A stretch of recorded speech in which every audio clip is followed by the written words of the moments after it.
الشيطان الرجيم. بسم الله الرحمن الرحيم.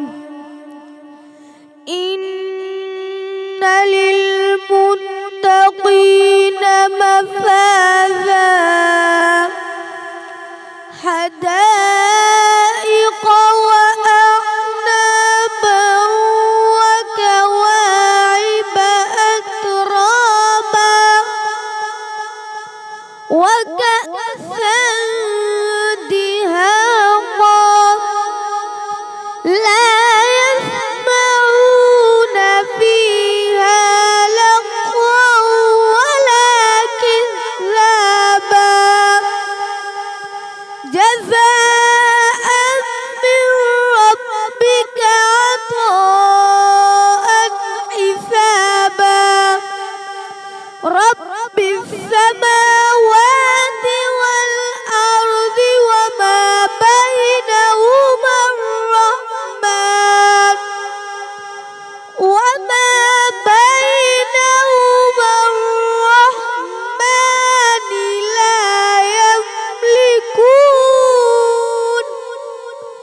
لا يملكون منه خطابا. يوم يقوم الروح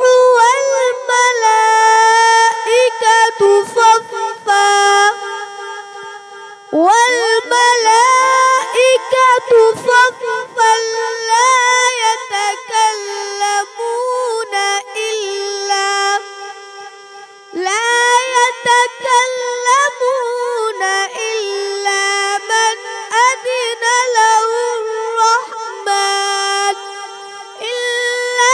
من أذن له الرحمن وقال صوابا.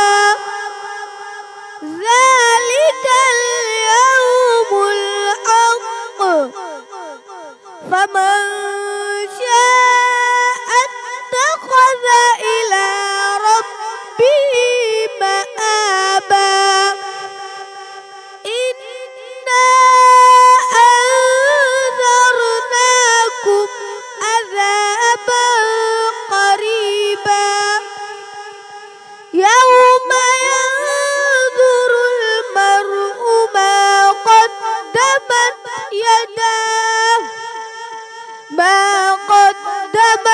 يداه ويقول الكافر يا ليتني كنت ترابا. صدق الله العظيم. اعوذ باللہ من الشیطان الرجیم. بسم اللہ الرحمن الرحیم.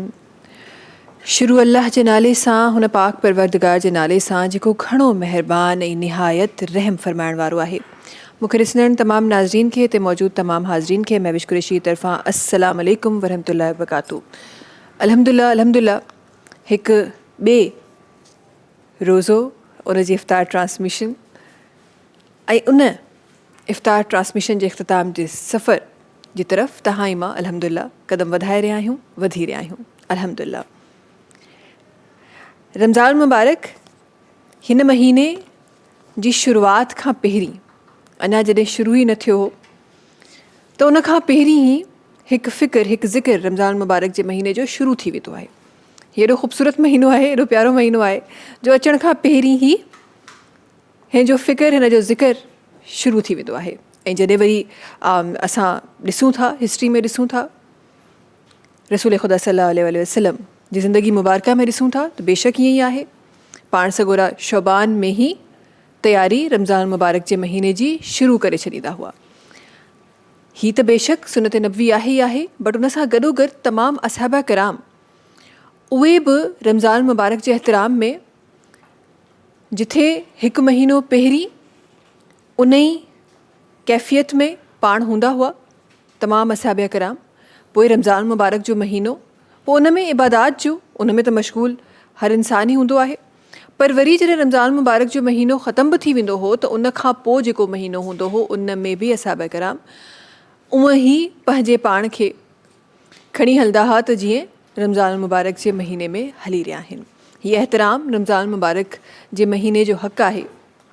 तव्हां ई मां असां सभिनी खे खपे त न सिर्फ़ु रमज़ान मुबारक जो महीनो, उहो त बेशक आहे ई आहे, रहमतुनि जो बरकतुनि जो महीनो आहे, उन में त असांखे तमामु बुरियुनि शयुनि खां बचिणो ई बचिणो आहे। पर उन खां पहिरीं बि ऐं उन खां पोइ बि अक्सर हिकु कॉमन हिकु ॻाल्हि कजे त जॾहिं बि का शइ तव्हां कंदा आहियो उहा विदाउट प्रैक्टिस कंदा आहियो त उहा कीअं थींदी आहे। ऐं अगरि तव्हां उन ते कई दफ़ा प्रैक्टिस करे चुका हुजो त उहा केॾी परफेक्शन सां थींदी।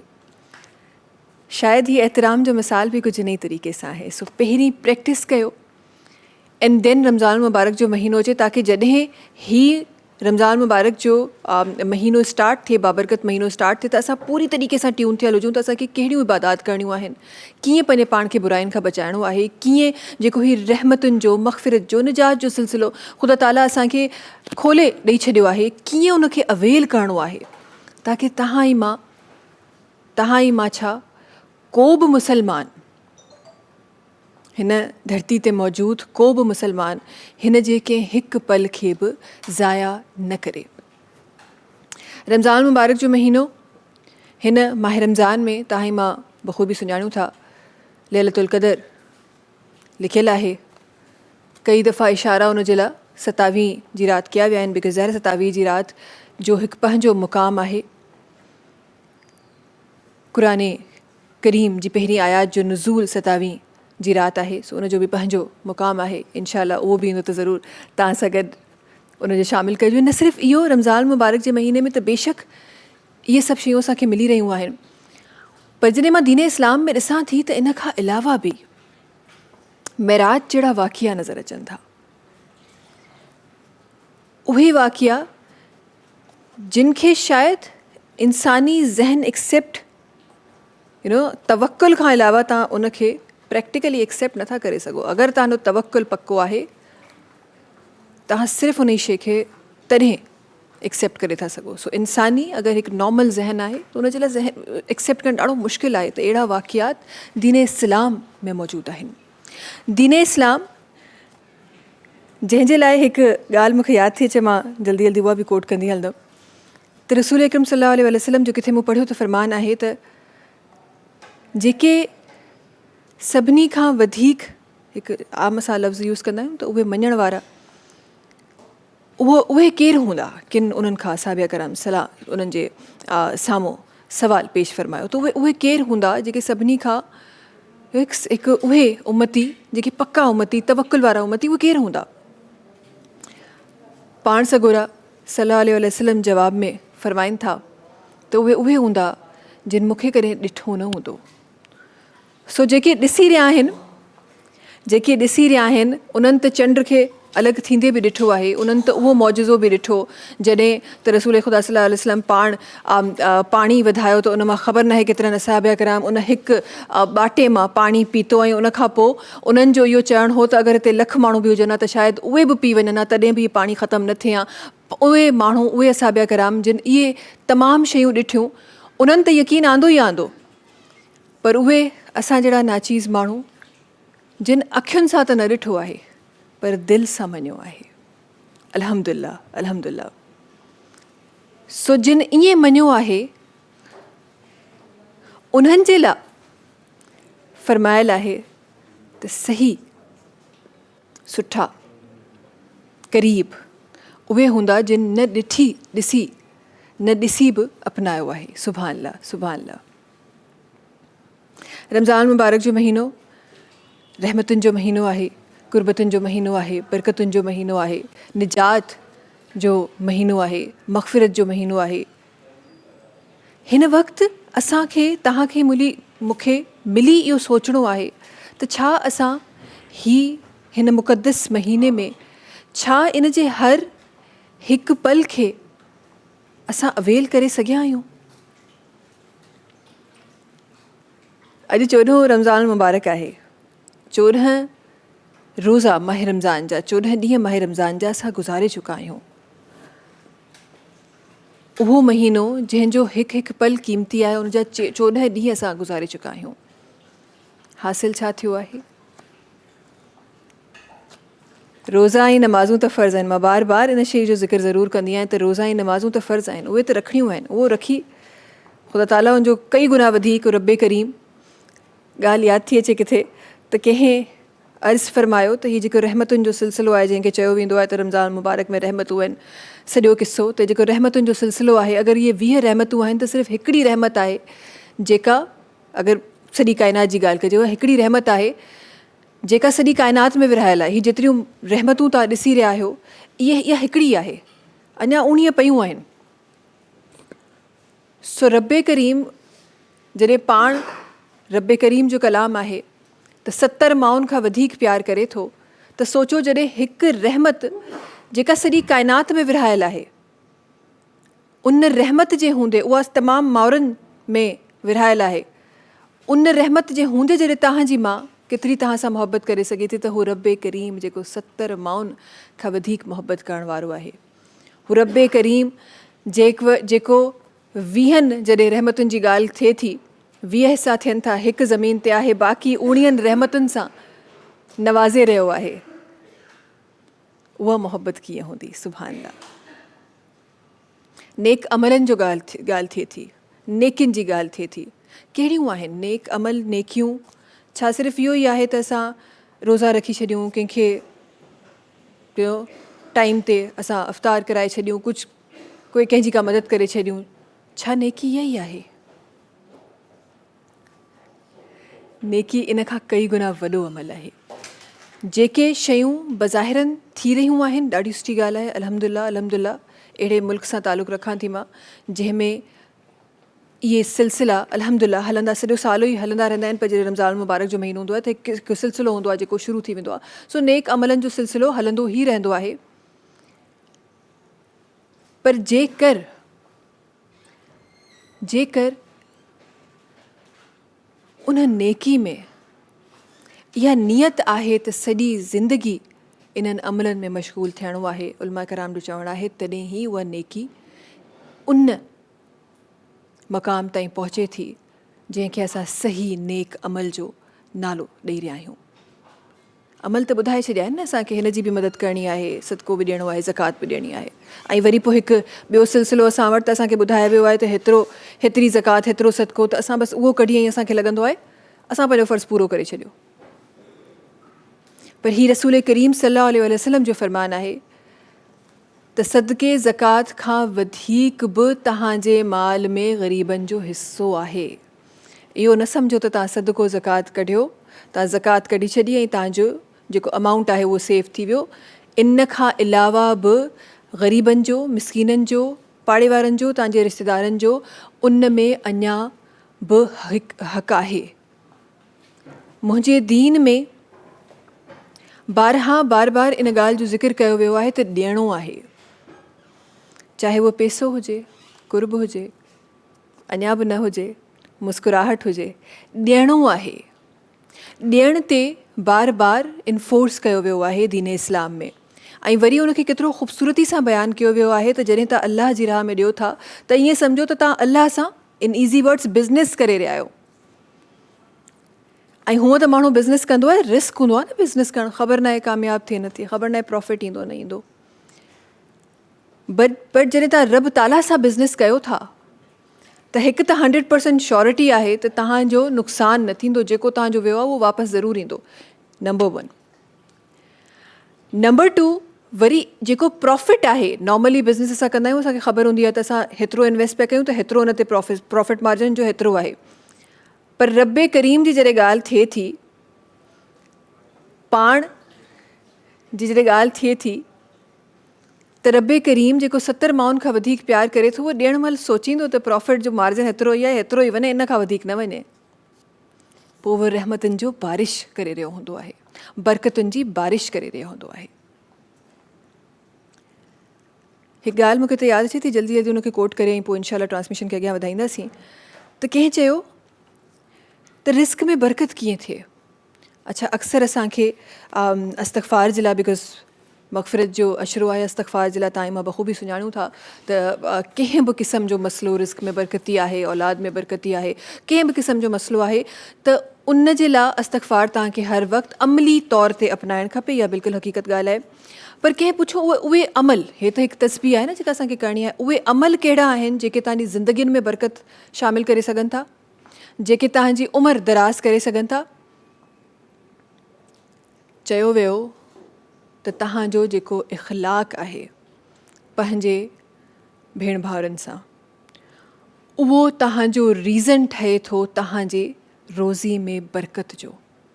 ही सम्झण जे लाइ शायदि इलाही मुश्किल आहे त यार ईअं कीअं थो थी सघे, असां ॾींदासीं त पाण पैसा घटि थींदा, वधंदी छो. बट इहो फ़रमाने मुस्तफ़ा आहे त जॾहिं तव्हां पंहिंजे भेण भाउरनि ते, पंहिंजे क़रीबी माइटनि ते, पंहिंजे उहे माण्हू जेके तव्हांजे क़रीब क़रीब आहिनि, जॾहिं तव्हां उन में ॾींदा आहियो त बरकत तव्हांजे रिस्क में, तव्हांजी रोज़ी में बि पवंदी आहे. उमिरि दराज़ जो जेको सीक्रेट आहे, असां लॻिया पिया आहियूं त फलां सर्जरीज़ कराए छॾियूं, फलां सप्लीमेंट्स खाए छॾियूं त असांजी उमिरि दराज़ थी वेंदी. उमिरि दराज़ जो सीक्रेट इहो आहे त जॾहिं तव्हां पंहिंजनि प्यारनि ते, जिन जो तव्हां ते हक़ आहे, उन्हनि ते ख़र्च कयो. इहो राज़ ॿुधायो वियो दीन इस्लाम में उमिरि दराज़ हुजण जो. ट्रांसमिशन खे अॻियां वधायूं था. इंशाअल्लाह अॼु पंहिंजी ट्रांसमिशन में तमामु इन्हनि शयुनि जो ज़िक्र रखंदासीं इंशाअल्लाह.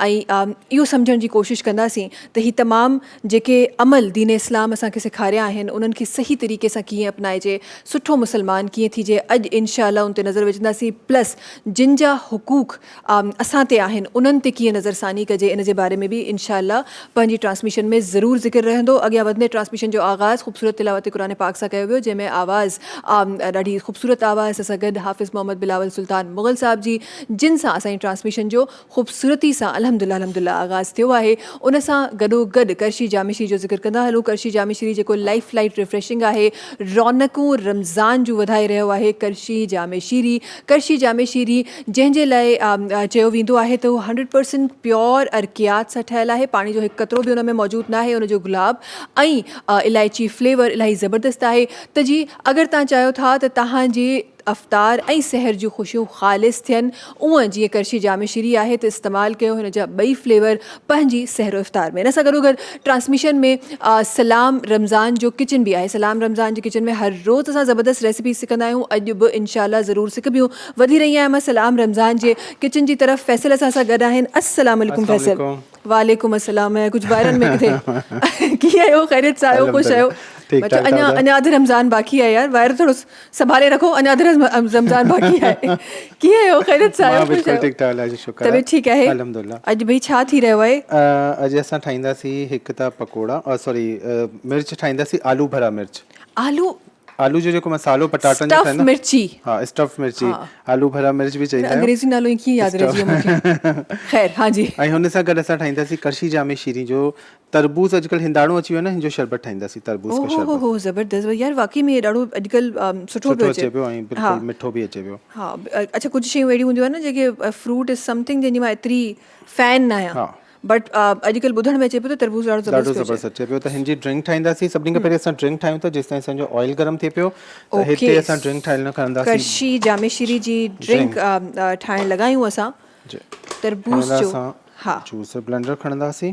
अच्छा, तरबूज़ जो सिर्फ़ु शरबत ई थींदो आहे? शरबत का स्मूदी को शेक कुझु नथो ठही? लाइक स्मूदी आहे. अच्छा, स्मूदी टाइप ठहंदो आहे. लाइक कोई थी वेंदी. हा, त हिन में असां शरबत न पीतो आहे तरबूज़ जो, मूंखे अचानक सां अहसासु थियो आहे. हा, अच्छा, हीअ असां विझंदासीं 2 कप. तक़रीबन ही 2 खां 3 गिलास ठहंदा. 2 गिलास ऑलमोस्ट ठहंदा. हे विद सीड आहे विदाउट सीड्स आहे? With seeds. हिकु ॿ शायदि अची विया आहिनि, उहो कढी छॾिया आहिनि. अच्छा, हूअं इनखे सभिनी खां मुश्किल कमु आहे इहो. हा, सही आहे, ठीकु आहे. हे बिज कढी छॾिजो हिन जे बाद मिंट लीफ जेके पुदीने जा पत्ता हूंदा आहिनि, इहे सिर्फ़ु 6 खां 7 विझंदासीं. चङी तरह धोई विझिजो, छाकाणि त हिन में मिटी इलाही हूंदी आहे. इहो विझण खां पोइ जेके बि ग्रीन्स आहिनि उनमें उन्हनि खे ठीकु तरीक़े सां वॉश करण लाइ ज़रूरी आहे. हां जी. हिन में विझंदासीं 1.5 गिलास पाणी थधो. ओके. हुन जे बाद असां विझंदासीं करशी जामी शीरी. ही मूंखे ॾेई छॾिजो. करशी जामी शीरी. ओके. हा, करशी जामी शीरी में विझंदासीं 6 टेबल स्पून. ठीकु आहे. वॾा गिलास ठहंदा जेको जूस जा ड्रिंक जा गिलास हूंदा आहिनि, उहे वारा. 1 2 3 4 5 ऐं 6 टेबल स्पून. खंडु न वेंदी, छाकाणि त पाण एॾो मिठो आहे. तरबूज़ बि ज़ाहिर स्वीट फ्रूट आहे ऐं उन खां पोइ वरी करशी जामे श्री बि हिन में ऐड थिए पियो जंहिंमें ऑलरेडी ई तमामु शयूं एडिड आहिनि. सही कंदासीं ब्लेंड. ओके ज़बरदस्त. करशी जामे श्री जी ड्रिंक ठही रही आहे सलाम रमज़ान जे किचन में. ओहो हो ज़बरदस्त. हिन में असां विझंदासीं तुख बलंगो. ही चङी तरह ब्लेंड करिणो आहे 1 मिंट ताईं. ठीकु आहे ताकी वो जेके मिंट आहे उहो बिल्कुलु ई थी वञे. ऐं तुख बलंगो 1 टेबल स्पून हिन में विझी छॾिजो हेठि बेस में पोइ मिलाई छॾिजो. छाकाणि त ब्लेंडर में न हलाइणो. बिल्कुलु जेली टाइप थी वेंदो. जेली टाइप बि देन ब्लेंडर खे पोइ क्लीन करण बि ॾाढो मसलो हूंदो अगरि तुख में लॻो वञे. हा ॿियो त यस. ऐं हिन खे जॾहिं कढंदव त हिकु दफ़ा हिन खे हिलाई छॾिजो छोकी हिन जी झाग थोरी मथे अची वेंदी आहे. चङी तरह ब्लेंड करे हिन खे पोइ हिलाई कढिजो. हीअं ठीकु आहे जी. ज़बरदस्ती करशी जामे श्री जी ड्रिंक सलाम रमज़ान जे किचन में रेडी थी चुकी आहे. तरबूज जो शरबत ठही चुको आहे असां वटि विथ मिंट फ्लेवर. हा मिंट फ्लेवर. अगरि लेमन जो 1 टीस्पून लेमन बि विझंदो त हू बि ॾाढो ज़बरदस्त फ्लेवर ॾींदो आहे हिन में. ठीकु आहे. आई गेस लेमन त हर जूस में तव्हां कंहिं में बि तव्हां कयो सुठो लॻंदो आहे. त इनखे हिकु दफ़ा मिक्स कंदो ताकी जेको हेठि असां तुख बलंगो विधो न उहो हिन जे अंदरि मिक्स थी वञे. ठीकु आहे जी. करशी जामे श्री जी ड्रिंक असांजी रेडी थी चुकी आहे. नेक्स्ट असां वञी रहिया आहियूं पंहिंजी. हाणे असां ठाहींदासीं स्टफ जेको आहिनि मिर्च. हिन सां छा थियल आहे? हिन जे अंदरि फिलिंग थींदी. न ही छा this is finally chopped.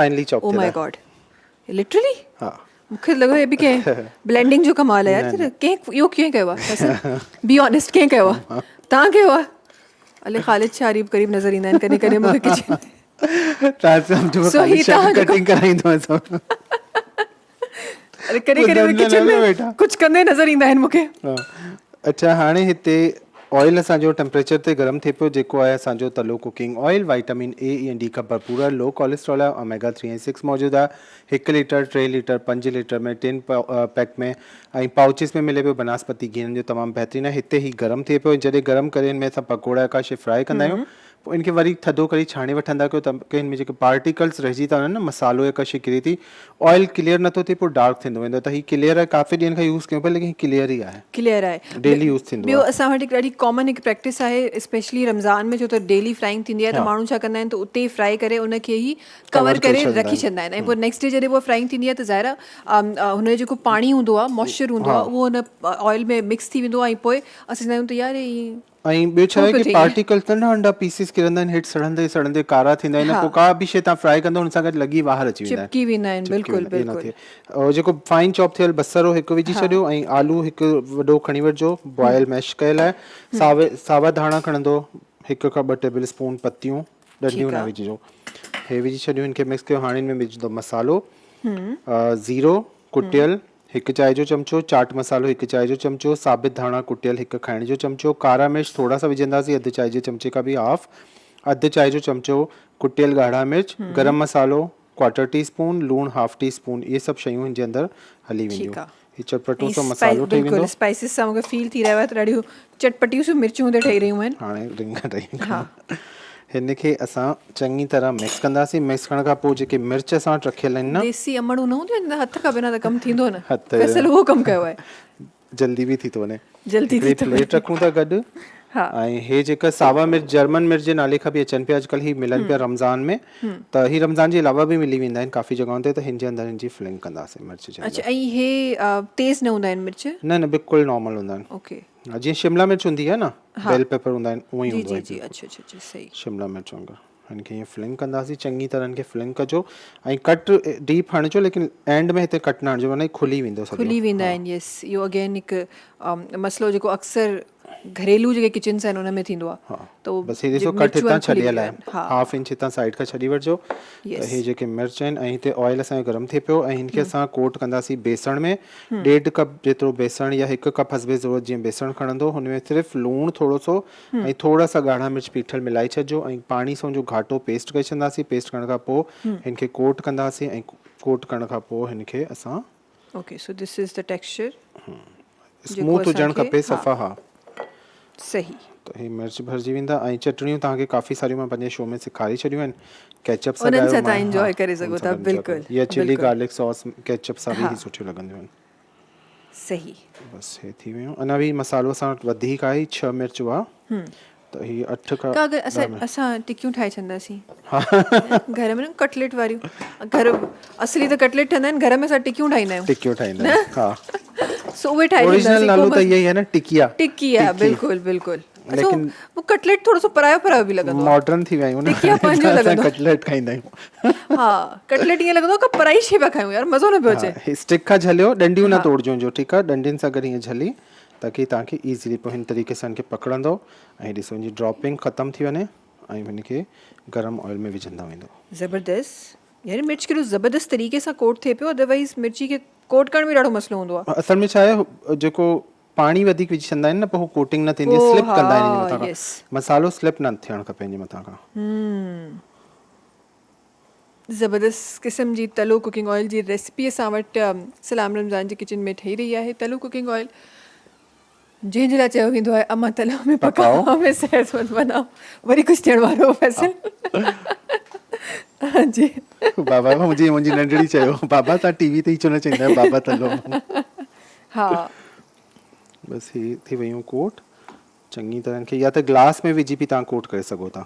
Yes, easy तरीक़ो त तव्हां फौरन खे विझी यार, ग्लास में स्मार्ट, आराम सां थी सघे थो हुन में त। इजीली थी वेंदो, जेको बैटर बची वञे हुनखे रखी छॾो या पकोड़ा ठाही वठो, थोरो बसर विझी। न, असां टिक्की ठाहींदासीं न, सम्झो फैसल, टिक्की ठहंदी। अॼु टिक्की ठहंदी, टिक्की ठहंदी। हाँ जी। हाँ जी। हे अच्छा असांजो जी, ॾाढो ज़रूरी आहे जॾहिं तव्हां रमज़ान में का बि रेसिपी ठाहे रहिया आहियो, कंहिं शइ में ठाहे रहिया आहियो, त इट्स वेरी इंपॉर्टेंट त तव्हां सोचे सम्झे इस्तेमालु कयो। जीअं तलो कुकिंग ऑयल आहे, लाइट वेटेड ऑयल आहे, त इन तरीक़े सां सोचे सम्झे शयूं इस्तेमालु कयो ताकी तव्हांजा रोज़ा सुकून सां गुज़रनि। इंजॉय, हा बिल्कुलु। अच्छा, रमज़ान मुबारक जो महीनो ईंदो आहे त ईअं लॻंदो आहे त हर रोज़ हिकु दावत जो सिलसिलो, हिकु ईद जो सिलसिलो स्टार्ट थी वियो आहे, बट उन सां गॾोगॾु सिहत जो हुजण बि इलाही ज़रूरी आहे, त तंहिं करे किचन्स में तलो कुकिंग ऑयल जो हुजणु ज़रूरी आहे। ठीकु आहे जी। अच्छा, हिन जो बि कुकिंग टाइम नॉर्मल वांगुरु नॉर्मल आहे, इलाही तेज़ बि न हुजे। जीअं हाणे मां चुल्हो तेज़ कयो, टेम्परेचर जो डाउन थियल हो छोकी हल्की बाहि ते कयो, लेकिन एतिरो न हुजे कि धूं पियो निकिरे। हथ हीअं मथां हीअं घुमाईंदो तव्हांखे हीट फील थींदी त बिल्कुलु सही आहे। या हिकिड़ो नंढो पीस विझी ॾिसो त उनमें बबल्स ठहंदा आहिनि साइड में, त हुन खां बि ऑयल जी ख़बर पइजी वेंदी आहे कि बिल्कुलु टेम्परेचर जो सही आहे। ठीकु आहे। अच्छा फैसल, मूंखे इहो ॿुधायो, अॼु मुंहिंजी भेण मूंखां इहो सुवालु पुछो त हीअं जीअं असां कटलेट ठाहींदा आहियूं आलू जा, ईअं नॉर्मली घरनि में बि रमज़ान मुबारक जे महीने में ईअं हिकु नॉर्मल रुटीन आहे जेका ठहंदी आहे, असां वटि आहे अल्हम्दुलिल्लाह। सो इहा जेका रुटीन आहे, हाणे अगरि असांखे इन जो पूरो मिक्सचर जेको आहे, या पोइ जीअं टिकियुनि जो शेप माण्हू चए त ठाहे रखी छॾे, त आलुनि सां मसइलो इहो हूंदो आहे बिकॉज़ ज़ाहिर हुन में अनियन बि हूंदो आहे, पाणी छॾंदो आहे, पोइ उन खां कीअं बचे? मीन्स की तव्हां हीअ चवणु चाहियो जॾहिं तव्हांखे कढी वरी फ्राई करिणो त सॉगी थी वेंदा आहिनि, सॉफ्ट थींदा आहिनि, टुटी पवंदा आहिनि। उन जे लाइ हीअ आहे कि फ्राइंग पैन खे थोरो गरम तेज़ कयो, ऑयल जीअं विझंदो ऐं बसि कढण खां पोइ 5 मिंट बि न रखिबो आहे, 2 या 3 मिंटनि खां पोइ हुनखे रखी छॾंदा कयो मीडियम फ्लेम ते, ताकी पचंदो रहे, पाणी क्रिस्पी थींदो, हल्की बाहि करे छॾियो। अगरि असां छा कंदा आहियूं, ॿाहिरि रखी छॾंदा आहियूं, सॉफ्ट थी वेंदो आहे, पोइ असां चाहींदा आहियूं कि बिल्कुलु हू नरम थियो, पोइ हू हथ में बि टुटणु शुरू थींदो आहे ऐं हू बि थींदो आहे। अगरि तव्हांजो ईअं टुटे पियो त छा कयो, मैदो खणी वठो, 2 टेबल स्पून 3 टेबल स्पून मैदे खे पाणी में डिज़ोल्व करे हल्को सो बैटर ठाहे वठो, हुनमें डिप करे बि तव्हां रखंदो त उनजी कोटिंग रहंदी, हू ख़राब न थींदी। इन खां बि सुठो, हा, ब्रेड क्रम्ब हणी सघो था बाद में सब मैदे सां गॾु। त हे अच्छा, मां त ॾाढो देसी तरीक़ो मां ॿुधायो, मां चयोमांसि त इहो ज़रूरी न आहे तव्हां शेप कयो, तव्हां ईअं ई रखी छॾियो बैटर, एंड देन तव्हांखे नेक्स्ट डे जॾहिं ठाहिणो हुजे त हुन में ब्रेड विझी छॾियो, ब्रेड क्रम्ब। हा, असांजा मिर्च तयारु थी विया, ऑयल कढी वठंदासीं चङी तरह, बसि वधीक हिन खां डार्क कलर न करणो जो, इहो ई कलर हुजणु खपे। ज़बरदस्त जी रेसिपी असांजी रेडी थी चुकी आहे तले कुकिंग ऑयल में। ज़बरदस्तियूं असांजो मिर्चूं जेके आहिनि उहे रेडी थी चुकियूं आहिनि, आलू भरियूं मिर्चूं। अच्छा, हिनखे त आई गेस चिकन में बि असां चिकन ऐड करे सघूं था, चिकन जो कीमो, शामी कबाब जीअं तव्हांजा हूंदा आहिनि घर में रखियल, हुनखे फ्रोज़न अगरि पिया आहिनि त हुनखे कढी थोरो डीफ्रोस्ट थी वञे, हथ सां थोरो मैश करे, पोइ हू बि हिन जे अंदरि भरी तव्हां हिनखे करे सघो था। ज़बरदस्त यार, त हुनमें फ्लेवर्स अची था वञनि हिकिड़ा डिफरेंट क़िस्म जा। बिल्कुलु। ठीकु आहे जी, चीज़ तलो बि विझी सघो था हिन जे अंदरि, चीज़ जो स्लाइस सां चॉप करे। बिल्कुलु बिल्कुलु असांजी थी वई ठीकु आहे जी। कंप्लीट तलो रेसिपी। कुकिंग ऑयल जी रेसिपी असांजी रेडी थी चुकी आहे। देन असां वटि कृषि जामेश्वरी जी रेसिपी रेडी थी चुकी आहे। गॾोगॾु टपाल मेज़बान जेका प्रीमियम डस्ट टपाल मेज़बान ज़बरदस्त चांहि सिंधी नंबर 1 चांहि, उन्हनि जो इस्तेमालु सहरो इफ़्तार में अक्सर तव्हांजे मुंहिंजे घरनि में रहंदो आहे। त जी सहरो इफ़्तार कयो, ख़ुशियुनि भरियूं बट सेहत भरियो बि। अच्छा जी, अॻियां वधंदे असां सां गॾु वरी महिरबानी फ़ैसल असां सां गॾु हुजण जे लाइ, हर रोज़ु ॾाढी ज़बरदस्त रेसिपी असांखे सेखारण जे लाइ। अॻियां वधे असां सां गॾु इबादुल्ला कादरी कासमी साहबनि जेके असां गॾु आहिनि, उन्हनि खे गुज़ारिश करणु चाहियां थी त पंहिंजी ख़ूबसूरत आवाज़ रखनि, ऐं उन खां पोइ इंशाअल्लाह ब्रेक जी तरफ़ ईंदासीं। जी बिस्मिल्लाह रहमान रहीम। सल्लल्लाहु अलैहि या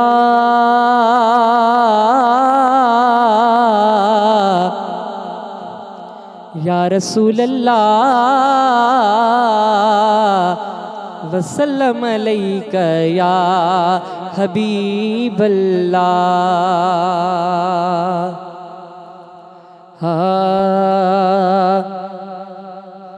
मुझे हबीब जहेड़ो नाहे दुनिया में कोई, मुझे हबीब जहेड़ो नाहे दुनिया में कोई। तारीफ मां कया छा, तारीफ मां कया छा, कुरान सॼोई मुझे हबीब जहेड़ो नाहे दुनिया में कोई, मुझे हबीब जहेड़ो। मखलूक में मोहम्मद आला सबिन खां फ़िज़ल, मखलूक में मोहम्मद आला सबिन खां फ़िज़ल। यमदोन जाम जगेड़ो, यमदोन जाम जगेड़ो, न ज़मीन ते ॼमियोई मुझे हबीब जहेड़ो नाहे दुनिया में कोई, मुझे हबीब जहेड़ो। रब नूर मां क्यों पैदा, जिस्म मुझे नबी जो, रब नूर मां क्यों पैदा, जिस्म मुझे नबी जो। आयो वेस बशरी ओढ़े, आयो वेस बशरी ओढ़े, महबूब आमिड़ोई मुझे हबीब जहेड़ो नाहे दुनिया में कोई, मुझे हबीब जहेड़ो। ज़ामिन ज़ईफ़िड़न जो मदनी आहे मुसीर, ज़ामिन ज़ईफ़िड़न जो मदनी आहे मुसीर। क़यामत में को झिड़ल दे, क़यामत में को झिड़ल दे, ईंदो सजण सिघोई मुझे हबीब जहेड़ो नाहे दुनिया में कोई, मुझे हबीब जहेड़ो नाहे दुनिया में कोई। तारीफ मां कया छा, कुरान सॼोई मुझे हबीब जहेड़ो।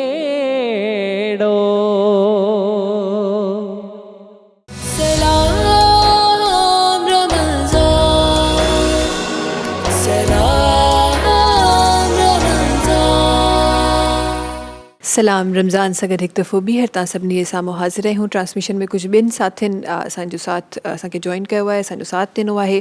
अॻियां वधे सां गॾु अॼु दीन जी ॻाल्हियुनि ते इंशाअल्लाह रोशनी विझण जे लाइ असां गॾु तशरीफ़ फ़रमा आहिनि अलामा शेख अली रज़ा फ़रहानी साहब। वरी महिरबानी तव्हांजी ट्रांसमिशन में अचण जी ऐं पंहिंजो क़ीमती वक़्तु असांखे ॾियण जी। अॻियां वधंदे हिकु महिमान बि सां गॾु तशरीफ़ फ़रमा आहिनि, बिकॉज़ जिथे जिथे तव्हां जीअं मां बि चवंदी आहियां त रोज़ा बेशक त फ़र्ज़ु आहिनि, रोज़नि में रोज़ इबादतूं बि कयो, दैन डिफरेंट शयूं बि जेके असां कॾहिं हुअं सॼो साल असां न खाई रहिया हूंदा आहियूं, पर रोज़नि में असांजी उहे प्रैक्टिसिस बि स्टार्ट थी वेंदियूं आहिनि।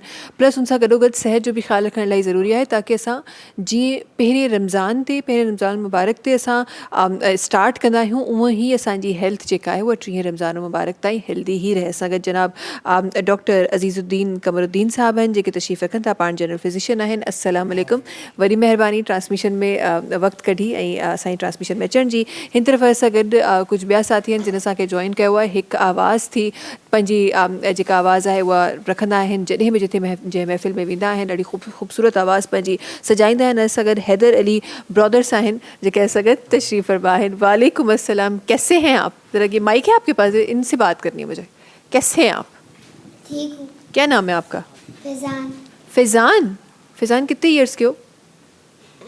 7 साल। 7 साल? इतने बड़े हो गए हो? ओहो, आप तो मुझसे भी बड़े हो गए हो। इतनी जल्दी क्यों बड़े हो रहे हो? ऐसे ही रोज़ा रखा है? फ्रिज में तो रखा होगा, फ्रिज में तो रखा होगा, फ्रिज में भी नहीं रखा? कौन खा गया रोज़ा तुम्हारा? इंशाअल्लाह इन्हनि जी आवाज़ ज़रूर पंहिंजी ट्रांसमिशन में शामिल कंदासीं। अच्छा, अलामा साहब जी तरफ़ मां वञणु चाहियां थी और अलामा साहब तव्हांजी तरफ़ अचणु चाहियां थी। अॼु ट्रांसमिशन जो आगाज़ कुझु इन्हनि ॻाल्हियुनि सां थियो त असां रमज़ान मुबारक में अल्हम्दुलिल्लाह रोज़ा बि रखूं था, असां नेक अमल बि कयूं था, नेक नियती सां बि काफ़ी सारियूं शयूं आहिनि जेके अल्हम्दुलिल्लाह असां करे रहिया आहियूं। पहिरीं त बिकॉज़ हींअर ॿियों अशरो आहे ऐं अल्हम्दुलिल्लाह रमज़ान मुबारक जो महीनो हली रहियो आहे, almost centre of the month असां अची पहुता आहियूं। पहिरीं त मां ज़रूरु चाहींदमि त रोज़ो, रमज़ान मुबारक जो महीनो ऐं पोइ ही अशरो, इन हवाले सां 2-3 लफ़्ज़ तव्हांजा शामिल थियनि। अल्हम्दुलिल्लाह रब्बिल आलमीन वस्सलातु वस्सलामु अला सय्यदिल मुरसलीन, अम्मा बाद फ़अऊज़ु बिल्लाहि मिनश शैतानिर रजीम, बिस्मिल्लाहिर रहमानिर रहीम। शहरु रमज़ानिल्लज़ी उन्ज़िला फ़ीहिल क़ुरआन, सदक़ल्लाहुल अलियुल अज़ीम। सभ खां पहिरियां त मां निहायत ई शुक्रगुज़ार आहियां हिन ट्रांसमिशन जो। ही सिंध जेका ॾिसी रही आहे असांखे रमज़ान सलाम जे प्रोग्राम सां, ऐं मां तमामु थोराइतो आहियां इन्हनि जो हुननि मूंखे हिते इनवाइट कयो। ऐं ॿी ॻाल्हि जेका तव्हां हाणे अशरे जी ॻाल्हि कई, त सभ खां पहिरियां मां रमज़ान जे बारे में कुझु ॿुधाईंदो हलां। त रमज़ान उहो महीनो आहे जंहिंमें अल्लाह पाक क़ुरान मजीद नाज़िल फरमायो। त अल्लाह पाक क़ुरान करीम में पाण इरशाद फरमाए थो, शहरु रमज़ानिल्लज़ी उन्ज़िला फ़ीहिल क़ुरआन, यानी ही रमज़ान उहो महीनो आहे जंहिं महीने में अल्लाह पाक क़ुरान नाज़िल फरमायो आहे। त असांखे घुरिजे त असां हिन रमज़ान महीने जी भरपूर तयारी कयूं ऐं हिन रमज़ान महीने खे भरपूर तरीक़े सां हिकु सिर्फ़ु इवेंट न सम्झूं, ऐं असां इवेंट सम्झी करे हिन रमज़ान शरीफ़ खे गुज़ारींदा आहियूं ऐं असां इबादतुनि खे विसारे वेहंदा आहियूं, असां पंहिंजे असुलु मक़सद खे विसारे वेहंदा आहियूं। त असांजो मक़सदु आहे इबादत करणु, अल्लाह जी हिकजोई करणु। त जीअं हाणे ॾिसो न, रमज़ान शरीफ़ असुल माना ई तक़वा ऐं परहेज़गारी आहे। अल्लाह पाक रमज़ान शरीफ़ सिर्फ़ु इन ई करे जेको आहे असां मुस्लमाननि खे अता फ़रमायो। अल्लाह पाक क़ुरान करीम में इरशाद फ़रमाए थो त हीउ उहो महीनो आहे जंहिं महीने में मां मोमिननि जे मथां हिकु नेमत अता फ़रमाई आहे, ऐं उहा नेमत आहे तक़वा ऐं परहेज़गारी। त तक़वा ऐं परहेज़गारी असांखे हासिलु करण लाइ असांखे घुरिजे त असीं घणे खां घणी इबादत कयूं ऐं जेतिरो थी सघे। ॾिसो न, हीउ रमज़ान महीनो खोड़ सारी बरकतूं ऐं रहमतूं खणी अचे थो। ॿिया बि महीना आहिनि, अल्लाह पाक 11 महीना ॿिया बि रखिया आहिनि, उहे बि बरकतुनि वारा आहिनि, रहमतुनि वारा आहिनि। पर अल्लाह पाक हिन महीने में जेके ख़ासियतूं रखियूं, जेके बरकतूं रखियूं आहिनि, उहे कंहिं बि महीने में न आहिनि। छाकाणि त हिन महीने में क़ुरान नाज़िल थियो, हिन महीने में असां सदका फ़ितर ख़ैरात वग़ैरह कंदा आहियूं, हिन महीने में असांखे सलात तरावी मिली, हिन महीने में असांखे ताक़ रातूं मिलियूं, लैलतुल क़द्र जहिड़ी बरकत वारी राति मिली, जंहिं राति लाइ क़ुरान करीम में हुज़ूर अलैहिस्सलातु वस्सलाम इरशाद फरमायो त हीअ उहा राति आहे जेका 1000 रातुनि खां बि बहितर आहे। यानी हिन राति में अगरि तव्हां इबादत कयो त उहा राति ईअं सम्झो त माना तव्हांजी इबादत 1000 गुना वधीक सवाबु मिले थो। छाकाणि त रमज़ान में हुज़ूर अलैहिस्सलातु वस्सलाम इरशाद फरमायो आहे त रमज़ान उहो महीनो आहे जंहिंमें अल्लाह पाक हिकु नेकीअ जो बदिलो ॿीणो अता फ़रमाईंदो आहे। यानी ऐं रिवायतुनि में अचे थो त 70 गुनाह अता फरमाईंदा सही ऐं 70 ऐं किन रिवायतुनि में अचे थो त 70 खां बि वधीक यानी 70,000 ताईं सुभान अल्लाह इन जो सवाबु पहुची सघे थो। सुभान अल्लाह। त असांखे घुरिजे त असां घणे खां घणी इबादत में वक़्तु गुज़ारियूं, छो जो असांखे हिन में हिकिड़ो ॿियो बि बहितरीनु मौक़ो मिले थो तहजुद नमाज़ जो।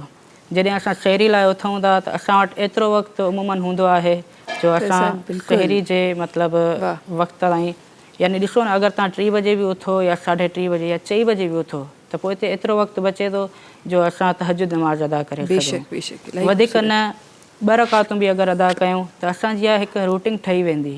जॾहिं रमज़ान गुज़री वेंदो त उन खां बाद में बि असांजी इहा रूटीन जारी रहंदी। बिल्कुलु बिल्कुलु सुभान अल्लाह। ॾाढी ख़ूबसूरत तव्हां ॻाल्हि कई। इंशाल्लाह तहजुद ते ज़रूरु ॻाल्हाइबो, तक़वा ते इंशाल्लाह ज़रूरु ॻाल्हाइबो। अॻियां वधे डॉक्टर साहब असां गॾु तशरीफ़ फरमाएं। डॉक्टर साहब कैसे हैं आप, खैरियत से हैं? कैसा गुजर रहा है माह रमज़ान? अल्हम्दुलिल्लाह माह रमज़ान तो बहुत अच्छा ही गुजर रहा है, बस थोड़ी सी मुश्किलात मेरा असल में ताल्लुक़ जो है हमारा ब्लड ट्रांसफ्यूजन से है। जी जी जी जी। तो माह रमज़ान में बस ये तकलीफ़ होती है क्योंकि हमारे पास 43 के बच्चे हैं जिनका पैदाइशी खून नहीं बन रहा है और उनको हर 15 दिन में खून की ज़रूरत होती है। तो उसमें जो है फिर रमज़ान में थोड़ा खून देने का रुझान जो है कम हो जाता है क्योंकि हमारी ब्लड कैंपिंग वगैरह होती नहीं है। उस वजह से फिर वो बच्चों को मतलब ज़रा मुश्किलात पेश आती हैं कि ब्लड के लिए। तो लोग पता नहीं रमज़ान में क्यों ब्लड देने में कतराते हैं, क्योंकि रमज़ान में तो उल्टा ब्लड देना चाहिए। जैसे आपने फरमाया है कि रमज़ान तो बरकतों वाला महीना है, उसमें अगर आप खून का हत्या देगी कि ज़िंदगी बचाएंगे तो आपको कितना सवाब होगा। बेशक बेशक। लिहाजा लोगों को चाहिए कि इफ्तारी के बाद आके अपना ब्लड दे सकते हैं, आराम से खा पी के आ जाएँ, 9 बजे आ जाएँ, 10 बजे आ जाएँ, पूरी रात मतलब ये सेंटर खुले रहते हैं ताकि खून देते हैं, ताकि इन बच्चों को जो मुश्किलात हो रही हैं तो उनकी जो ये मुश्किलात जो ख़त्म हो जाएगा, उनकी मुश्किलात ख़त्म होगी तो इंशाल्लाह आपकी भी मुश्किलात हल होंगी।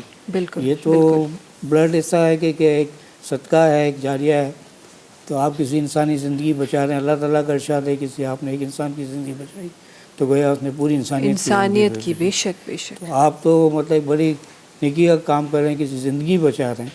कोई मतलब ऐसे तो खून किसी और को आप बेच तो नहीं रहे हैं, एक आप मतलब जिस्म की एक ज़कात दे रहे हैं। ज़कात दे रहे हैं, बिल्कुल बिल्कुल। तो ये लिहाजा लोगों से यही अपील होती है कि आप रमज़ान में आके मतलब खून का हत्या ज़रूर दें, इसमें कतरा नहीं।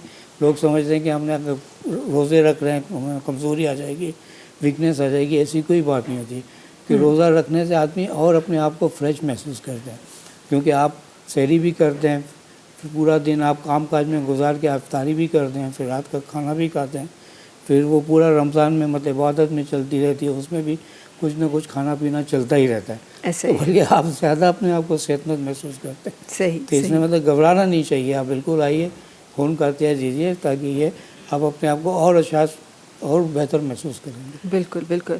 और इंशाल्लाह इस पे मज़ीद भी हम बात करेंगे कि आप बड़ी आपने अच्छी चीज़ उठाई है कि ब्लड जो देना ना सिर्फ माह रमज़ान में, वैसे भी जिस तरह आपने कहा ये भी हम अपने जिस्म के जो ज़कात है वो दे रहे होते हैं, तो इससे बड़ी मेडिकल पॉइंट ऑफ व्यू से भी बड़े इंसान को फ़ायदे हैं। तो इंशाल्लाह उस पर भी हम ज़रूर जिक्र करेंगे। पर ट्रांसमिशन में हिन हींअर जेको वक़्तु आहे वो वक़्तु आहे ज़िक्र शामिल करण जो। असां गॾु हैदर अली ब्रदर्स गॾु आहिनि, उन्हनि खे गुज़ारिश करणु चाहिनि था ट्रांसमिशन जे हिन हिसे में पंहिंजी ख़ूबसूरत आवाज़ रखनि। जी बिस्मिल्लाहिर्रहमानिर्रहीम।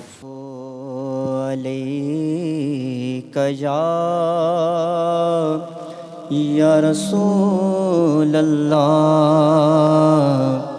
वसल्लम अलैका या हबीब अल्लाह। अल्लाह अल्लाह किए जान से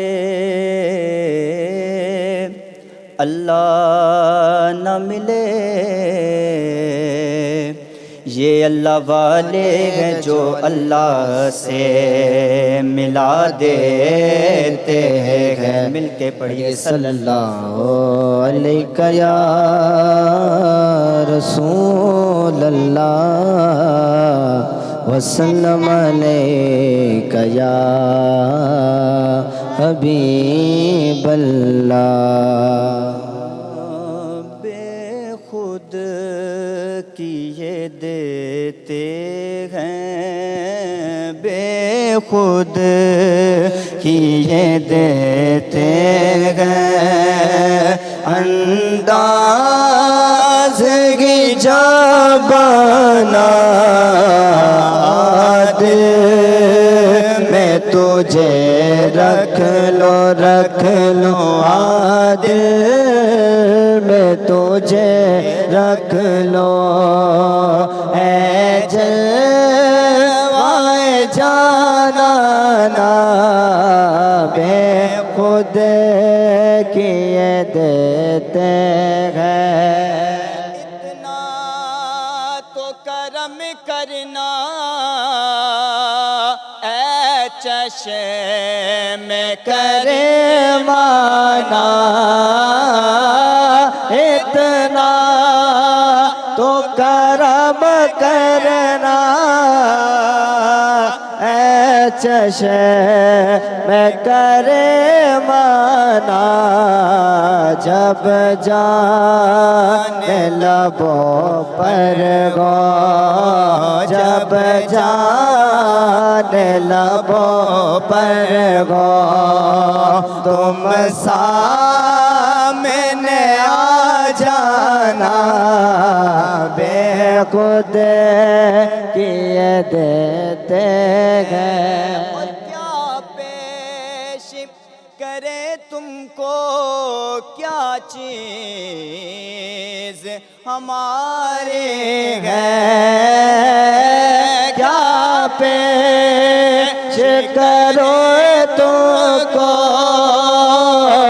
کیا چیز ہمارے ہے یہ دل بھی تمہارا ہے یہ دل بھی تمہارا ہے یہ جان بھی تمہارے ہے بے خود کیے دیتے ہیں انداز جبانا دل میں تجھے رکھ لو دل میں تجھے رکھ لو اے جلوائے جانانا بے خود کیے دیتے ہیں سبحان اللہ سبحان اللہ ماشاء اللہ ماشاء اللہ بہت خوب بہت خوب بہت خوب ट्रांसमिशन खे अॻियां वधायूं था खोड़ सारा पहलू आहिनि जंहिं ते अॼु इनशाला ट्रांसमिशन में ज़िक्र रखिणो आहे वक़्तु असां वटि ब्रेक जो आहे हिन वक़्तु ट्रांसमिशन में वक़्तु आहे ब्रेक जो तव्हां सां मुलाक़ात कंदासीं कुझु ई देरि में सलाम रमज़ान में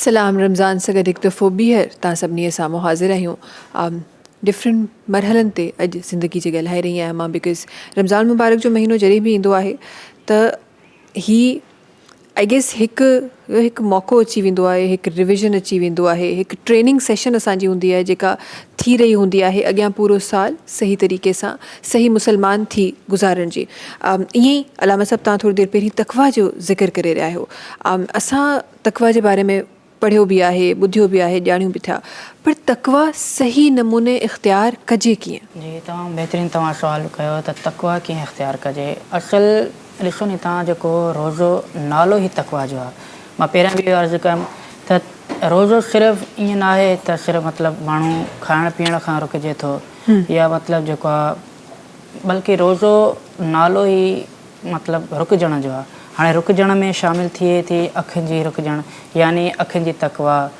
ज़बान जी तक़वा ऐं ज़बान सां यानी को अहिड़ो गुफ़्तगू न कजे जंहिंसां असांजे रोज़े ते असरु पए या मतिलबु अखियुनि सां अहिड़ी का शइ न ॾिसिजे का नाज़िबा शइ या कुझु असांजे पेरनि जो बि रोज़ो हूंदो आहे असांजे हथनि जो बि रोज़ो हूंदो आहे असांजी सोच जो बि रोज़ो हूंदो आहे असांजी ज़बान जो रोज़ो हूंदो आहे त अगरि इंसानु इन्हनि शयुनि खे कंट्रोल करे वञे त पोइ तक़वा हासिलु थी वेंदी आहे ऐं अगरि इन्हनि शयुनि ते इंसानु कंट्रोल नथो करे सघे त पोइ तक़वा कॾहिं बि हासिलु न थी सघंदी तव्हां ॾिसो न इंसानु अगरि नमाज़ूं पढ़े रोज़ा रखे हज करे पर अगरि इंसान में तक़वा न आहे त कुझु बि न आहे ऐं अगरि इंसानु तक़वा वारो आहे ऐं हुज़ूर अलैहिस्सलाम इरशाद फरमायो त रमज़ान अहिड़ो महीनो आहे जंहिंमें इंसानु अगरि इन नियत सां रोज़ो रखे थो सवाबी नियत सां ऐं पंहिंजे ईमान बचाइण जी नियत सां, त उन जा अॻियां बि गुनाह माफ़ ऐं पोयां बि गुनाह माफ़।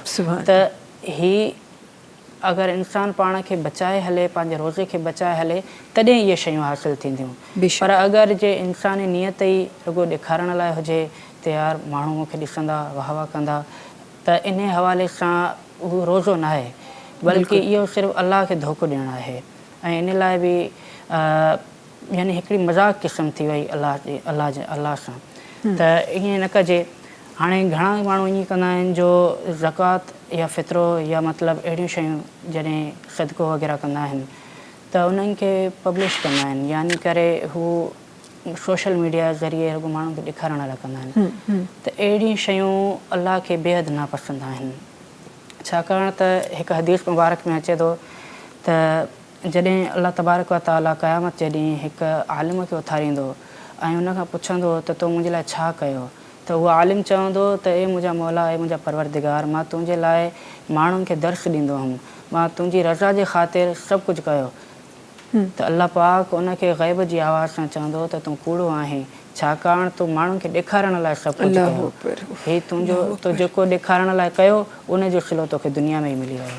वरी हिकिड़े ईअं मतिलबु आबिद खे अलाह ताला उथारींदो ऐं उन खां पुछंदो त तूं मुंहिंजे लाइ छा कयो, हू चवंदो या अलाह मां रातिनि जो उथी करे तुंहिंजे लाइ इबादत कंदो हुउसि, जागी जागी तुंहिंजे लाइ इबादत कंदो हुउसि।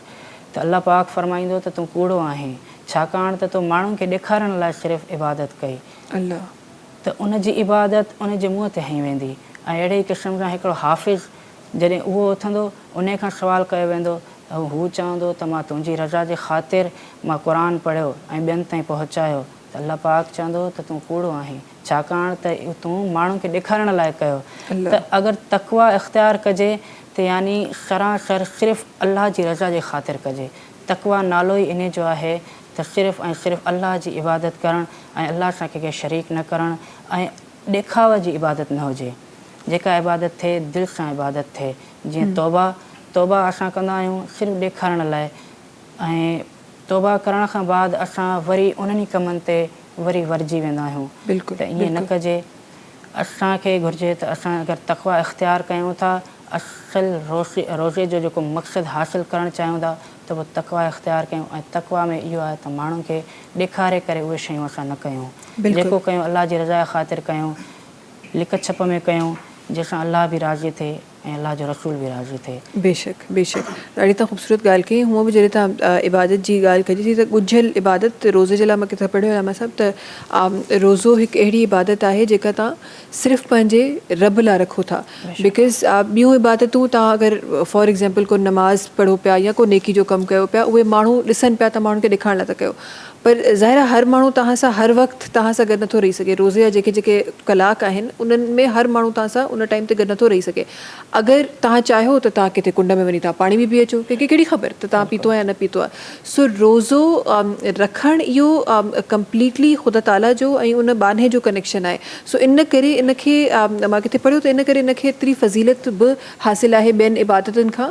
हिन खे फ़ज़ीलत बि इन करे वधीक हासिलु आहे बिकॉज़ हीअ उहो ख़ासि इबादत आहे जेका तव्हां सिर्फ़ु पंहिंजे रब जे लाइ कंदा आहियो। मतिलबु अगरि तव्हां चाहियो बि माण्हुनि खे ॾेखारणु, तॾहिं बि तव्हांखे किथे न किथे रब जी रज़ा में उन शामिलु ई थियणो पवंदो, तॾहिं ई तव्हां रोज़ो रखी सघो था। सुभाणे अल्लाह।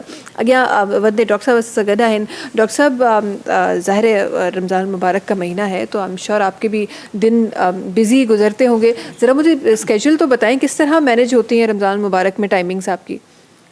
टाइमिंग तो मतलब जो ड्यूटी होती है वो हम देते हैं जाके। बाकी ये कोशिश करते हैं ब्लड वगैरह रात में, मतलब इफ्तारी के बाद हम मतलब कैंप्स वगैरह लगाते हैं ब्लड वगैरह कलेक्शन करने के लिए। रात को 11-12 बजे से हमारी कैंपिंग चलती रहती है। 12 बजे तक एक वर्किंग जो रूटीन है। सेंटर भी हमारा चलता रहता है, क्योंकि इफ्तारी के बाद ही हम मतलब रोड साइड कैंप लगाते हैं, तो उसमें से कुछ कलेक्शन हो जाती है जो कि बच्चों को मतलब ट्रांसफ्यूजन के लिए। क्योंकि हमारे पास फातमीद में जो है तकरीबन 3000 बच्चे रजिस्टर हैं थैलेसीमिया के, जिनका पैदाइशी खून नहीं बनता और उनको हर 15 दिन के बाद खून की ज़रूरत होती है पूरी ज़िंदगी के लिए। ज़ाहिर रमज़ान के महीने में वो तो ये नहीं देखें कि लोग रोज़े रख रहे हैं ब्लड नहीं दे रहे हैं, वो तो आएंगे अपना डिमांड लेके कि ट्रांसफ्यूजन के लिए आएंगे हर 15 दिन के बाद। तो उसके लिए हमें मतलब जद्दोजहद करनी पड़ती है।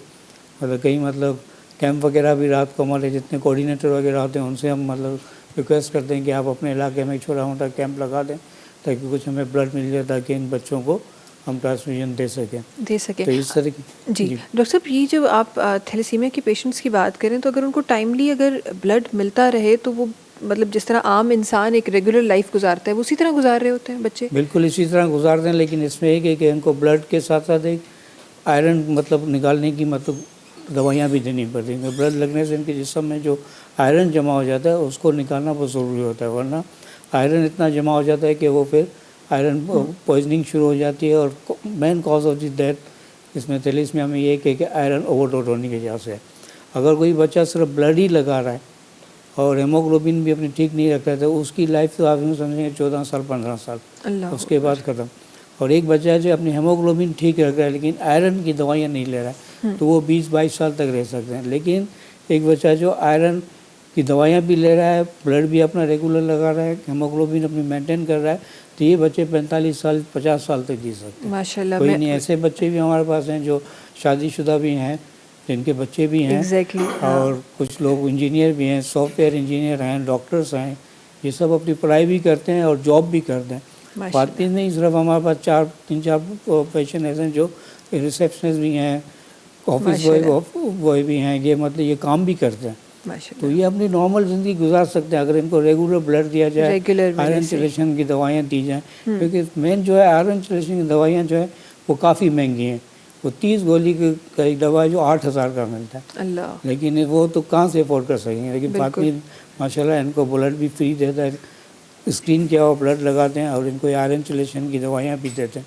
क्योंकि फातमी के अपने वसाइल मतलब जो हैं वो सोर्सेज लिमिटेड हैं, तो लिहाजा जितना हो सकता है वो करते हैं। तो इसलिए हम अपील करते हैं लोगों से कि आप ऐसे इदारों को आगे आप मदद करें, जैसे आपने कहा ज़कात आप दें और उसमें आप बाकायदा देखें कि ये मुस्तहिक लोगों को जा रहा है नहीं जा रहा है। क्योंकि हमारी जितनी भी फंडिंग वगैरह होती है इसमें जो फर्गूसन फंडिंग कर रहा है, जो डोनेशन वगैरह होता है, और ज़कात की फंडिंग जो है ज़कात कमेटी का आती है फेडरल गवर्नमेंट से, वो पूरा उसका मतलब ऑडिट कर दिए और वो फिर फैसला करते हैं कि आया इनको जो ज़कात दी गई थी फेडरल गवर्नमेंट या प्रोविंस गवर्नमेंट की तरफ से कि वो सही मानों में इन हकदारों को मिली है या नहीं मिली। अगर वो सर्टिफाई करते हैं कि हाँ नहीं हम सेटिस्फाई हैं कि बाकी हकदारों को मिली है, तो फिर आगे जाके वो ग्रांट दोबारा फिर मंजूर होती है। इस तरीके से ये सिलसिला मतलब फातमी का चलता रहता है। सही। मैं कुछ अर्सा पहले, क्योंकि थैलेसीमिया के लिए तो हमने भी यही सुना हुआ है कि बच्चा 7 साल 10 साल या हद से हद 12-14 साल, वही जिस तरह आप कह रहे हैं कि अगर चेक एंड बैलेंस ना रखा जाए तो उन बच्चों की उम्र इतनी ही होती है। लेकिन अभी कुछ अर्सा पहले मेरी एक पेशेंट से मुलाकात हुई, वो अपने मिड-30s में थे कहीं पर, और वो बड़ी एक जैसे रेगुलर हेल्दी लाइफ जैसे गुजारते हैं वो उस तरह गुजार रहे थे। और ना वो सिर्फ खुद पेशेंट नहीं थे बल्कि वो काफ़ी सारे ऐसे लोग भी थे जिनको वो खुद सपोर्ट भी कर रहे थे।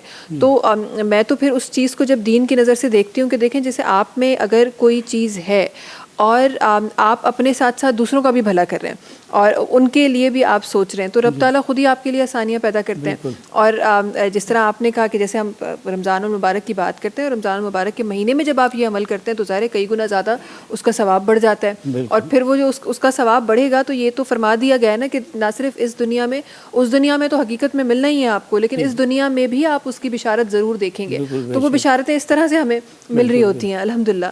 अग्या वद एक दफ़ो बीहर मावनण चाहियां थी असां सां गॾु हैदर अली ब्रदर्स तशरीफ़ फरमा आहिनि। हिकु दफ़ो बीहर जी तरफ़ मां वञणु चाहियां थी, इन्हनि खे गुज़ारिश करणु चाहियां थी त पंहिंजी ख़ूबसूरत आवाज़ असांजी ट्रांसमिशन में रखनि। बिस्मिल्लाहिर्रहमानिर्रहीम। हक निभाना मेरे हुसैन का है, हक निभाना मेरे हुसैन का है, हर ज़माना मेरे हुसैन का है, हुसैन का है, हर ज़माना मेरे हुसैन का है, हक निभाना मेरे हुसैन का है, हक निभाना मेरे हुसैन हुसैन का है हर ज़माना मेरे हुसैन का है हुसैन का है ज़माना मेरे हुसैन का है और जो ज़मीं पे अनाज उगता है जो ज़मीं पे अनाज उगता है दाना दाना दाना दाना मेरे हुसैन का है हर ज़माना मेरे हुसैन का है हुसैन का है ज़माना मेरे हुसैन का है लोग काबा जिसे समझते हैं लोग काबा जिसे समझते हैं घर पुराना मेरे हुसैन का है घर पुराना मेरे हुसैन का है हर ज़माना मेरे हुसैन का है हुसैन का है ज़माना मेरे हुसैन का है मेरे घर में चिराग जलते हैं मेरे घर में चिराग जलते हैं आना जाना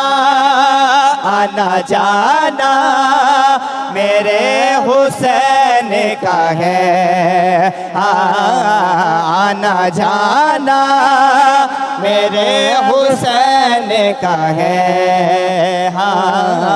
हर ज़माना मेरे हुसैन का है हुसैन का है हर ज़माना मेरे हुसैन का है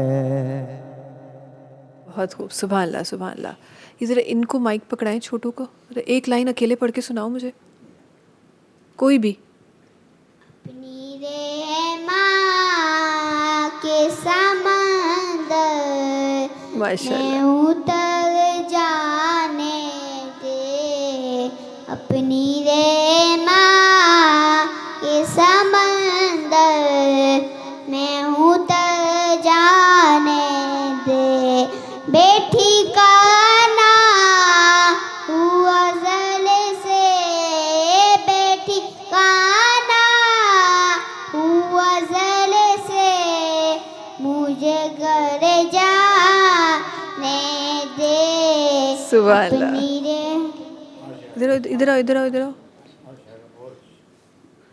कल रोज़ा रखोगे आप फिर रोज़ा खोलोगे तो क्या पियोगे जूस पियोगे कौन सा रेड वाला जूस तो फिर ये ले जाओ ना आपका जूस यहाँ रखा हुआ है उठा सकते हो नहीं क्यों मैं जूस दे रही हूँ आपको क्यों नहीं लेके जा रहे हो आप लेके तो जाना पड़ेगा अगर आपने उठा लिया तो आप ले जाओ देखो उठा सकते हो आप ट्राई करो ये बॉक्स ट्राई तो करो बड़ों को मना नहीं करते थैंक यू बोलते हैं चलो उठा के दिखाओ अरे ज़बरदस्त यार आप तो इतने बड़े हो गए हो चलो आप ले जाओ कल ये जब आप रोज़ा खोलोगे तो इसको बना के पीना ठीक है अरे ले तो जाओ मैं ले लूँ ले जाओ उठाओ भारी जल्दी सा ब्रेक जी तरफ बनूँ था एक हेल्प कर दे भारी है ब्रेक जी तरफ बनूँ था नाज़रीन वक्त है ब्रेक जो तहां से मुलाकात करना सी कुछ ही देर में सलाम रमज़ान में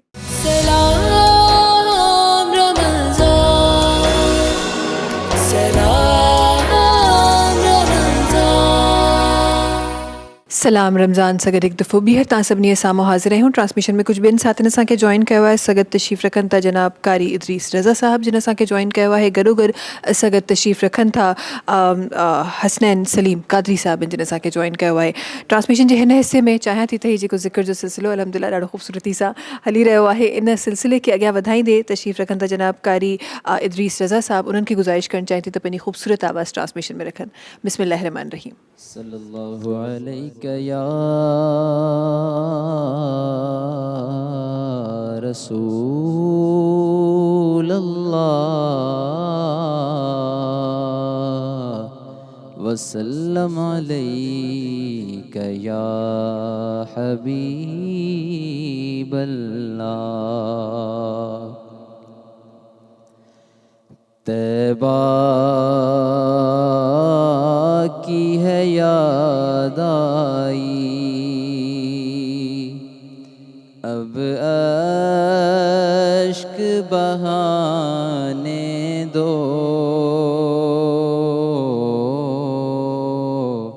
तैबा की है याद आई, अब अश्क बहाने दो।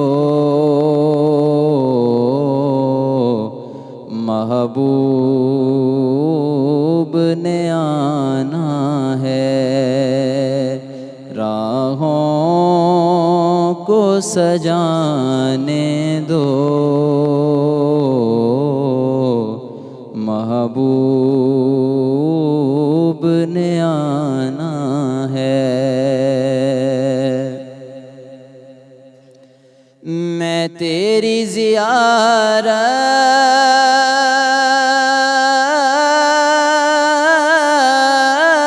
के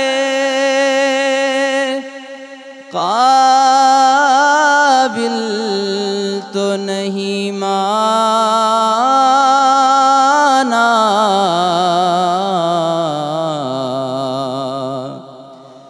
मैं तेरी ज़ियारत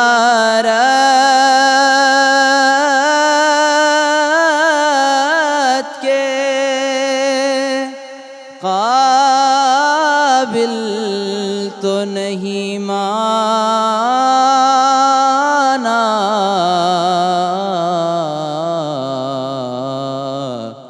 यादों को शाह अपनी ख्वाबों में तो आने दो। यादों को शाह अपनी, और जो चाहो सजा देना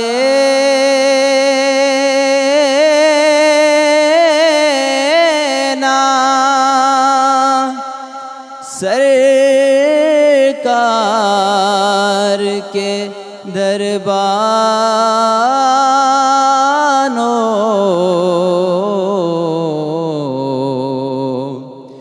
जो चाहो सजा देना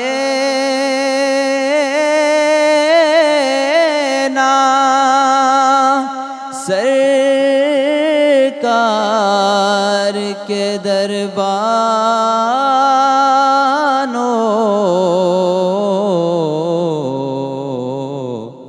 एक बार तो जाली को सीने से लगाने दो। एक बार तो जाली को सीने से लगाने दो। तैबा की है याद आई,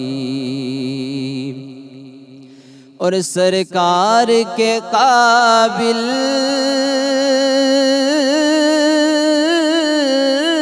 ये अल्फाज कहाँ साइम।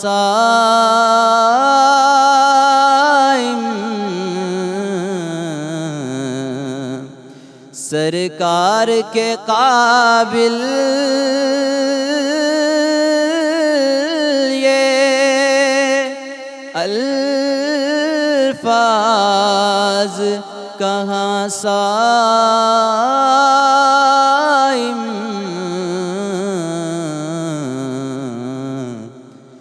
اشکوں سے ابھی ایک اب نعت سنانے دو اشکوں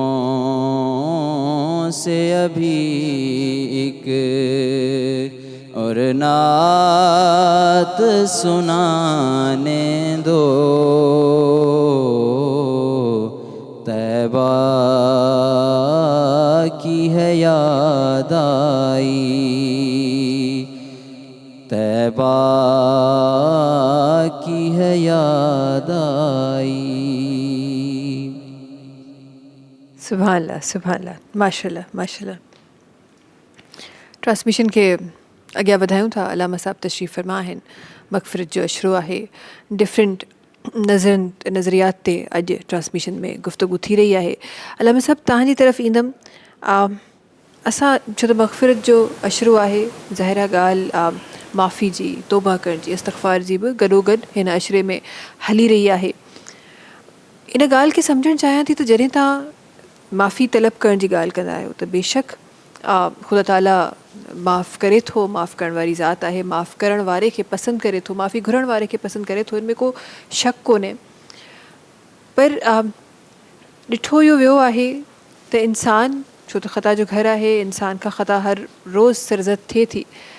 असां को हिकु अहिड़ो अमल था कयूं जेको दीन इस्लाम जी टीचिंग्स खां मुख़्तलिफ़ आहे. असां अमल कयूं था, असांखे अहसासु थिए थो त उहा ग़लती थी, असां माफ़ी था घुरूं. ॿिए ॾींहुं वराए सां इहा प्रैक्टिस थी थिए ऐं पोइ इहा प्रैक्टिस थींदी थींदी थींदी हिकु आदत में असांजे शामिलु थी वञे त असां हर रोज़ु उहो अमल कयूं था ऐं हर रोज़ु असां माफ़ी घुरूं था. जॾहिं तौबा ऐं इस्तग़फ़ार जी असां ॻाल्हि कयूं था, कीअं उहा इस्तग़फ़ार कजे, कीअं उहा माफ़ी ऐं इन माफ़ी खे कीअं बयानु कजे त जेको अमल तव्हां सरज़स तव्हां खां थिए थो, तव्हां जी माफ़ी घुरो था ऐं ॿिए ॾींहुं वराए सां उहो साइकिल वराए शुरू थिए थो. इहो तव्हांजे लफ़्ज़नि में सम्झणु चाहींदमि. तमामु बहितरीनु माशाअल्लाह तव्हां सवालु कयो आहे. ॾिसो, हीउ रमज़ान महीनो हुज़ूर अलैहिस्सलातु वस्सलाम जी हदीस मुबारक आहे त हिन रमज़ान महीने खे 3 हिसनि में विरायो वियो आहे.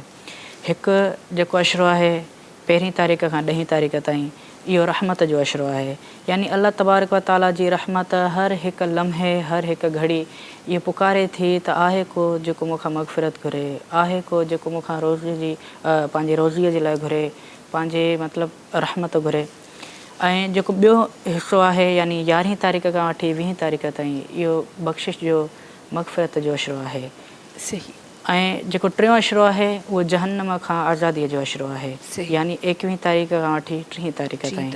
त इन में जहन्नम जी आज़ादी थींदी आहे. त जेको ॿियो विचों अशरो आहे, इन में अल्लाह तबारक व ताला ही बार बार ऐलान कंदो आहे त कोई आहे जेको मूंखां मग़फ़िरत घुरे, कोई आहे जेको मूंखां मग़फ़िरत घुरे. पर असां गफ़लत जी निंड में सुता पिया हूंदा आहियूं, पंहिंजा ॾींहं ईअं ई गुज़ारे छॾींदा आहियूं.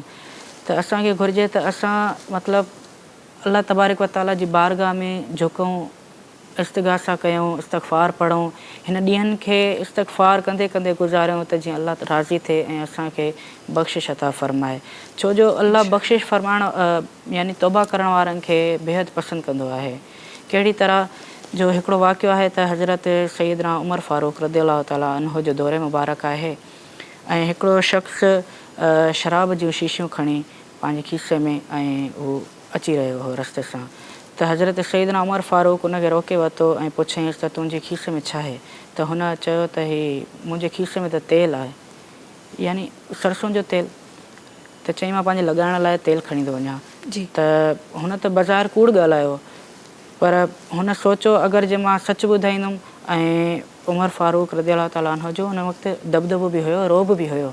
त हुन सोचियो त अगरि मूंखे मतिलबु माना क़तल करे या कुझु, त इन हवाले सां हुन दिलि में अल्लाह तबारक व ताला खां इहा नियत करे दिलि में तौबा कई त या अल्लाह ऐं तूं परवरदिगार आहीं, रहम करण वारो आहीं, मूंखे हज़रत सैयदना उमर फ़ारूक़ रज़ियल्लाहु ताला अन्हु खां ऐं उनजे शर खां बचा ऐं मां अॻियां तौबा थो कयां ऐं ॿीहर मां कॾहिं शराब न पीअंदुमि। हुन सिर्फ़ु दिलि में इरादो कयो त अल्लाह तबारक व ताला हुन जी इहा अदा पसंदि फ़रमाई ऐं उनखे बख़्शिश त अता थी वई। पर हुन जॾहिं हज़रत सैयदना उमर फारूक उन शख़्स खे चयो त तूं पंहिंजो खीसो चेक कराए त वाक़ई तेल जी शीशियूं आहिनि या तूं शराब जी शीशियूं थो खणी अचें, ऐं जॾहिं हुन शख़्स पंहिंजे खीसे मां उहे जॾहिं शीशियूं कढियूं त वाक़ई तेल थी वियो हो।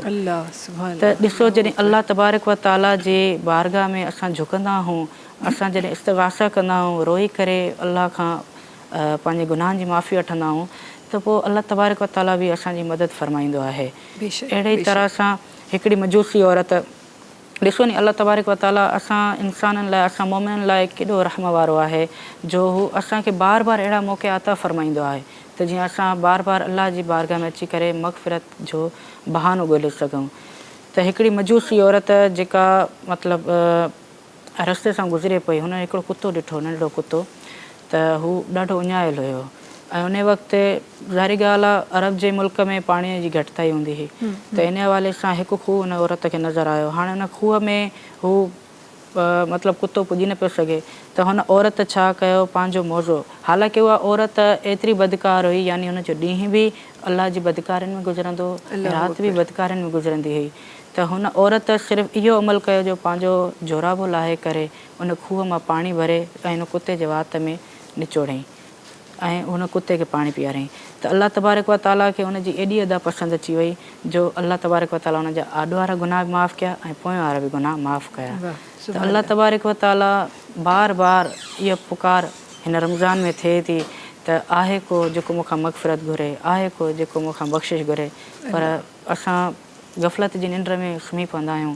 त असांखे घुरिजे त असां सुजाग थियूं ऐं बार बार अल्लाह जी बारगाह में इस्तिग़ासा कयूं ऐं उन गुनाह जी तौबा कयूं। तौबा जो मक़सदु इहो आहे त जॾहिं असां अल्लाह जी बारगाह में आयासीं, हाणे पको अहद कयूं त असांखे इहो कमु ॿीहर न आहे करिणो ऐं उन कम ते असां पंहिंजी इस्तिक़ामत बि ॾेखारियूं।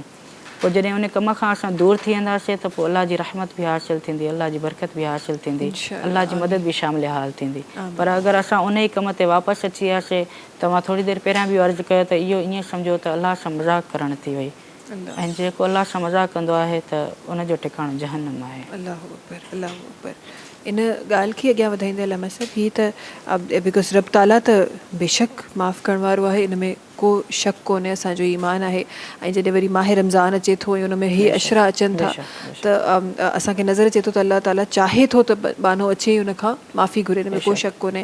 प्लस हिकिड़ी ॿी शइ जेका मां ट्रांसमिशन जे हिन हिसे में ज़रूरु कोट करणु चाहींदमि, जेको अॼोके मुआशिरे में ॾिसी मूंखे लॻे थो त करणु ॾाढो ज़रूरी आहे, त हीअ त रब ताला ऐं बाने जे विच में आहे, इहा त माफ़ी थी रही आहे। कॾहिं कॾहिं तव्हां उन के इंसान खे बि तकलीफ़ पहुचाए वेंदा आहियो, तव्हां उन खां माफ़ी तव्हां घुरी वठंदा आहियो।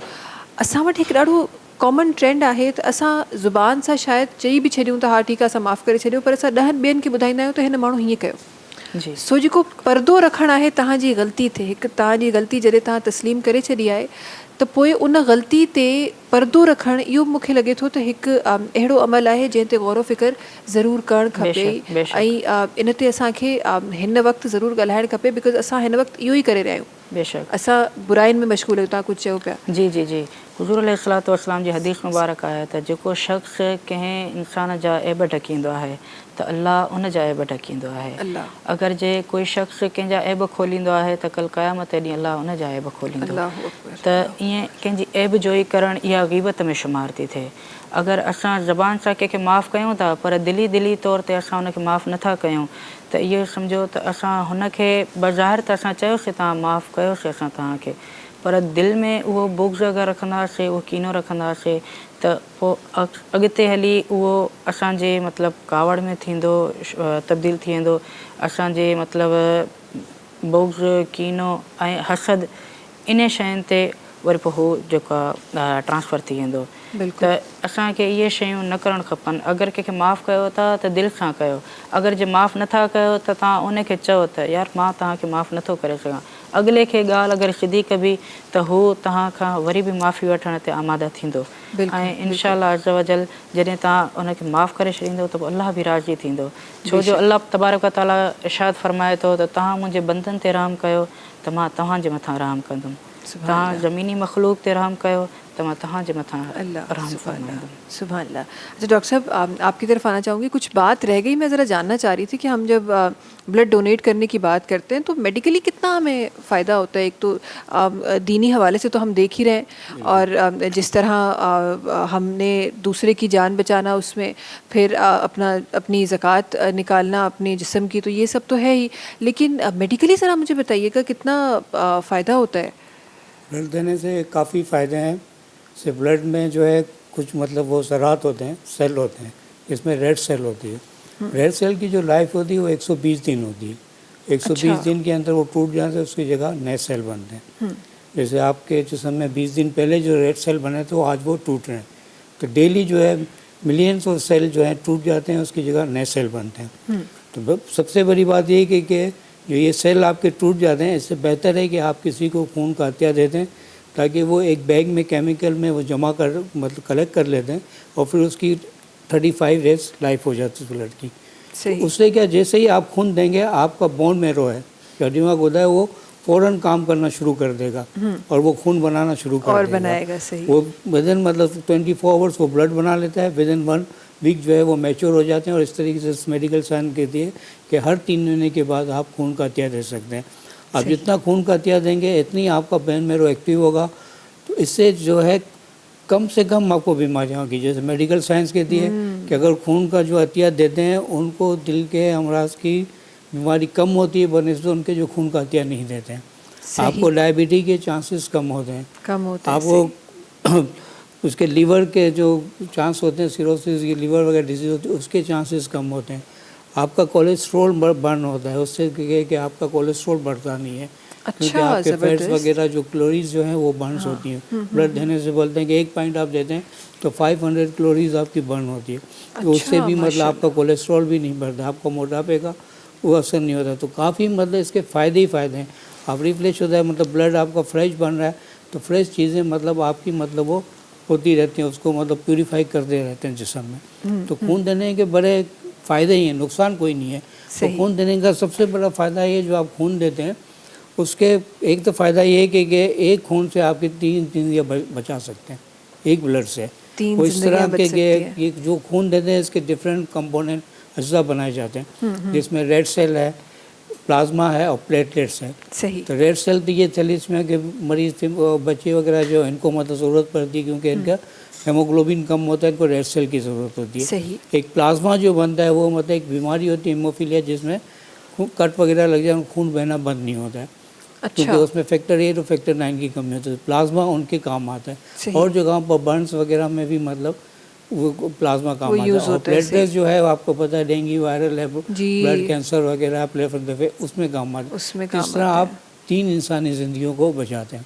एक तो ये फ़ायदा है, इतना बड़ा सवाल है। दूसरा ये कि जो आप ब्लड देते हैं, आपके इसमें मुख्तलिफ टेस्ट होते हैं, जिसमें मलेरिया का टेस्ट होता है, हेपेटाइटिस बी का टेस्ट होता है, हेपेटाइटिस सी का टेस्ट होता है, HIV एड्स का टेस्ट होता है, VDRL टेस्ट होता है, आपका ग्रुपिंग हो जाती है, आपकी हेमोग्लोबिन हो जाती है। ये तमाम चीज़ें मतलब टेस्ट होती हैं और उसकी कंप्लीट रिपोर्ट आपको मुहैया की जाती है, ताकि आपको आपका स्टेटस पता चले कि क्योंकि हेपेटाइटिस बी और सी जो है ये बड़े साइलेंट मतलब डिजीज़ हैं, कैरियर होते हैं, हमें पता नहीं चलता, नॉर्मल होते हैं, लेकिन ये 15-20 साल 30 साल बाद जब एक्टिव होते हैं तो फिर वो काफ़ी नुकसान पहुँच जाता है। अगर बर वक्त आपको पता चल जाए, अगर आप उसका इलाज वगैरह कर लें, तो आप उससे महफूज रह सकते हैं। सही। ये सारे फ़ायदे ही फ़ायदे हैं इसमें। सही। तो इसलिए ब्लड देना ज़रूरी है। मैं जिसमें कहा कि रमज़ान में लोग नहीं देते, ऐसे भी लोग नहीं देते, घबराते हैं, बोलते हैं हम लोग वो ब्लड देंगे, ब्लड कम हो जाएगा हमारा, इतना माँ ने इतना हमें खिलाया, दूध पिलाया, ये किया, और आप ब्लड देंगे हमारा खून खत्म करेंगे। अब इनको ये बताना कि खून तो ऐसे ही आपका ज़ाया हो जाएगा जी। तो 120 दिन के वैसे ही वो सेल टूट जाएंगे, उसके नए सेल बनेंगे जी। तो आप खून का अतिया दे दें ताकि ज़िंदगी बच जाएगी,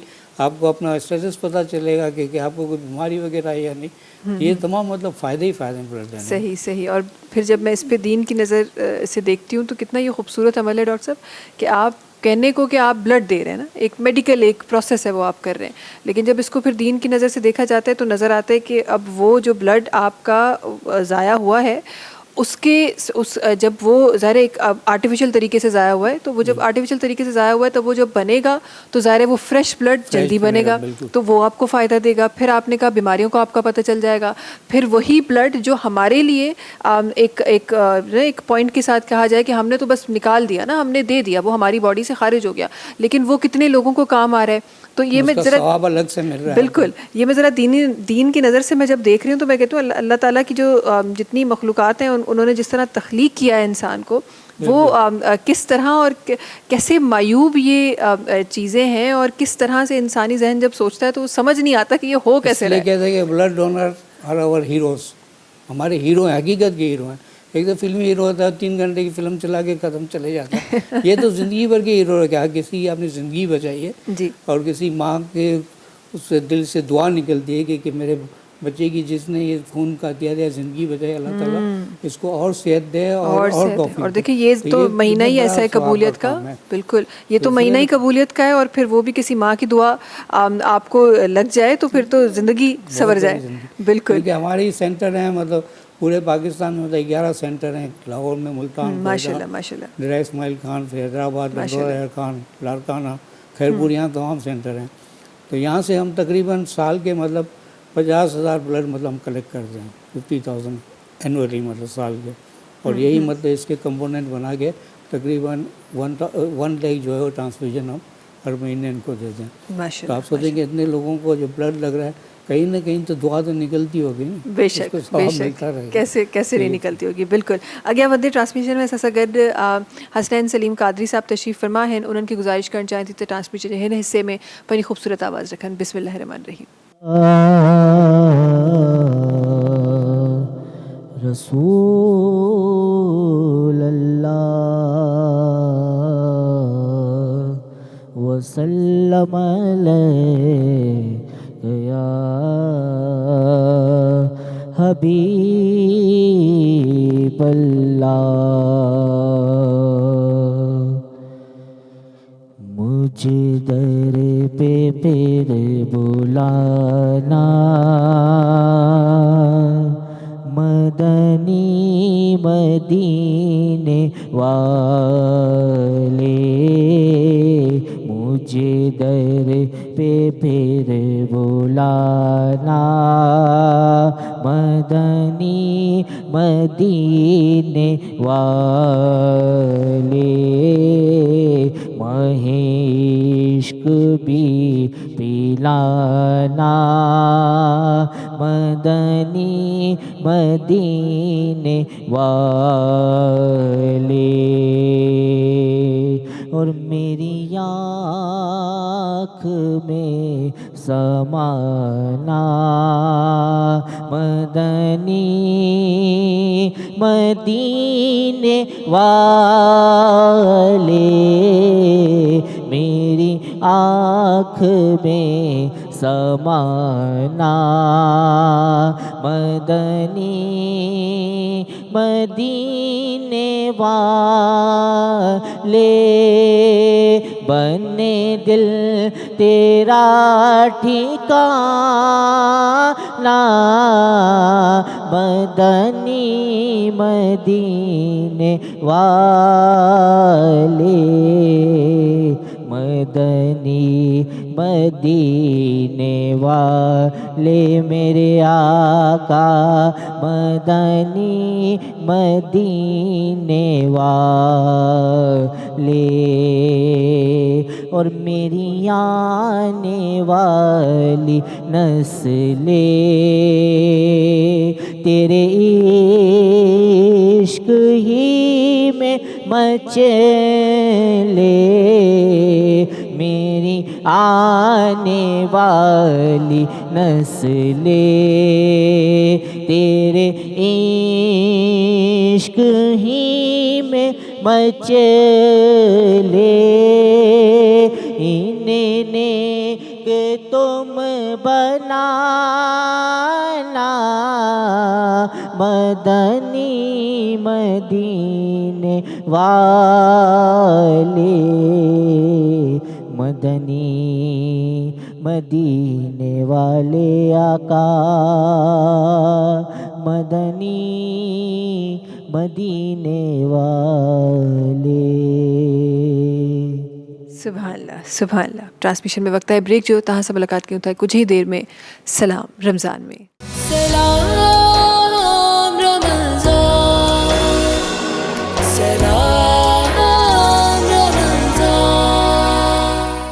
سلام رمضان سگڈ ایک دفعہ بیہر تا سبنی سامو حاضر آहियूं. الحمدللہ ॾाढो ख़ूबसूरती सां ट्रांसमिशन अॻियां वधी रही आहे. अॼोकी ट्रांसमिशन जे इख़्तिताम जी तरफ़ असां आहियूं. वक़्त इफ़्तार जे क़रीब असां आहियूं. हीउ वक़्तु जेॾीमहिल क़रीब इफ़्तार जो वक़्तु जेॾीमहिल क़रीब ईंदो आहे त हीअ आख़िरी लम्हात जेके आहिनि उहे मूंखे लॻे थो हूअं बि सॼो ॾींहुं रमज़ान मुबारक जो सॼो ॾींहुं बाबरकत बारहमत हूंदो आहे, बट जॾहिं आख़िरी जेको लम्हात उन जे लाइ ज़ाहिर हुनजी फ़ज़ीलत बि अलामा साहब इलाही जॻहनि ते वधीक फ़ज़ीलत बयानु कई वई आहे, इलाही ख़ूबसूरत फ़ज़ीलत बयानु कई वई आहे.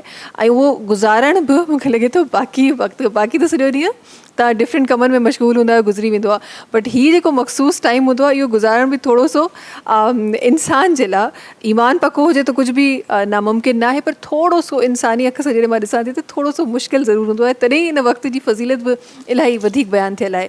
अच्छा इख़्तिताम जी तरफ़ आहियूं असां. ऐं वरी महिरबानी अलामा साहब तव्हांजी भी असां गॾु हुजण जे लाइ. डॉक्टर साहब आपका भी बहुत शुक्रिया हमारे साथ होने के लिए, ट्रांसमिशन में शामिल रहने के लिए. ॾाढी ख़ूबसूरत ॻाल्हियूं अलामा साहब तव्हां बि कयूं. डॉक्टर साहब आपका भी बहुत शुक्रिया. अॻियां वधंदे करशी जामे मशीर जो ज़िक्र कंदा हलूं. करशी जामे मशीर जेको लाइफ लाइट रिफ्रेशिंग आहे, रौनक रमज़ान जूं रौनकूं वधाए रहियो आहे. करशी जामे शीरी जेको 100% प्योर अर्कियात सां ठहियलु आहे ऐं करशी जामे शीर जो चवणु आहे त विरहाइण सां वधंदो आहे. इख़्तिताम जी तरफ़ हलूं था. इंशाअल्लाह कुझु ई देरि में तव्हां सां मुलाक़ात जॾहिं थींदी त करशी जामे शीरी जे दस्तरख़ान ते थींदी ऐं उन खां पोइ इंशाअल्लाह सुभाणे तव्हां सां मुलाक़ात हिकु दफ़ो ॿीहर ट्रांसमिशन में थींदी. मुंहिंजा ॿई भाउर हींअर तशरीफ़ फरमा आहिनि. कारी इदरीस रज़ा साहब गॾोगॾु हसनैन सलीम कादरी साहब असां गॾु तशरीफ़ फरमा आहिनि. वेंदे आख़िर में इन्हनि खे गुज़ारिश करणु चाहिंदी त पंहिंजी ख़ूबसूरत आवाज़ असांजी ट्रांसमिशन में रखंदा. मुलाक़ात कयूं था तव्हां सां कुझु ई देरि में करशी जामे शीर जे दस्तरख़ान ते. उन खां पोइ सुभाणे इंशाअल्लाह सलाम रमज़ान में. तेसि ताईं सभिनी खे ॾींदा इजाज़त. अल्लाह हाफ़िज़. बिस्मिल्लाहिर रहमानिर रहीम. अता उनकी विरासत है, अता उनकी विरासत है, सखा उनकी विरासत है. अली के हैं ये घर वाले, अली के हैं ये घर वाले, वफा उनकी विरासत है. ये शब है खादिमा इनकी,